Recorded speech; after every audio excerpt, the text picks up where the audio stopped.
Traffic ನಿಯಮಗಳ ವಿಚಾರಕ್ಕೆ ಸಂಬಂಧಪಟ್ಟಂತೆ ಮಂಡ್ಯದಲ್ಲಿ ಟ್ರಾಫಿಕ್ ಪೊಲೀಸರ ಎಡವಟ್ಟಿಗೆ ಹೇಗೆ ಮಗು ಸಾವನ್ನಪ್ಪಿತು, ಅದಾದ ಬಳಿಕ ಪೊಲೀಸ್ ಇಲಾಖೆ ಕೂಡ ಗಂಭೀರವಾಗಿ ಚಿಂತನೆ ಮಾಡಿ ಕೆಲವೊಂದು ಸೂಚನೆಗಳನ್ನು ಚೆಕ್ ಮಾಡುವಂತಹ ಪೊಲೀಸರಿಗೆ ಕೊಡಲಾಗಿದೆ. ವಾಹನ ತಪಾಸಣೆಗೆ ಹೊಸ ಮಾರ್ಗಸೂಚಿಯನ್ನು ಬಿಡುಗಡೆಗೊಳಿಸಲಾಗಿದೆ. ಕದ್ದು ಮುಚ್ಚಿ ಪೊಲೀಸರು ಯಾವುದೋ ಮರದ ಮರೆಯಲ್ಲಿ ನಿಂತ್ಕೊಂಡು ಸಡನ್ ಆಗಿ ಎಗರಿ ಹಿಡಿಯುವಂಥದ್ದೆಲ್ಲ ಮಾಡಂಗಿಲ್ಲವಂತೆ. ಇನ್ಮೇಲೆ ವಾಹನ ಸವಾರರ ಬೈಕ್ ಕೀಯನ್ನು ಕೂಡ ಕಿತ್ಕೊಳ್ಳುವಂತಿಲ್ಲ.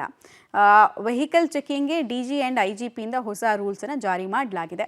ಅದೇನು ಹೇಳುತ್ತೆ ಅಂತ ನೋಡೋದಾದ್ರೆ, ಸಕಾರಣ ಇಲ್ಲದೆ ವಾಹನಗಳನ್ನು ತಡೆದು ತಪಾಸಣೆಯನ್ನು ಮಾಡಬಾರ್ದು.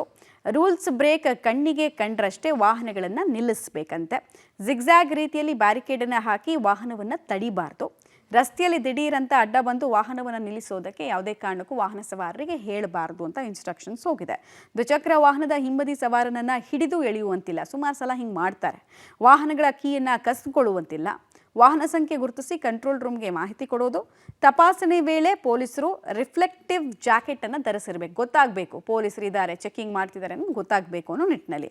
ವಾಹನಗಳ ತಪಾಸಣೆ ವೇಳೆ ಕಡ್ಡಾಯವಾಗಿ ಬಾಡಿ ಓನ್ ಕ್ಯಾಮ್ರಾವನ್ನು ಧರಿಸಿರಬೇಕು. ಸೊ ಪೊಲೀಸರ ತಪ್ಪ ಅಥವಾ ಬಂದಂತಹ ಸವಾರನ ತಪ್ಪ ಎಲ್ಲ ಗೊತ್ತಾಗಬೇಕು. ಹೆದ್ದಾರಿ ಸೇರಿ ರಸ್ತೆಗಳಲ್ಲಿ ಅತಿ ವೇಗವಾಗಿ ಚಲಿಸುವ ವಾಹನಗಳನ್ನು ತಡಿಬಾರ್ದು. ತಪಾಸಣೆ ಸ್ಥಳದ 100 ರಿಂದ 150 ಮೀಟರ್ ಮೊದಲೇ ರಿಫ್ಲೆಕ್ಟಿವ್ ರಬ್ಬರ್ ಕೋನನ್ನು ಬಳಸಬೇಕು ಅಂತ ಇನ್ಸ್ಟ್ರಕ್ಷನ್ಸ್ ಹೋಗಿದೆ.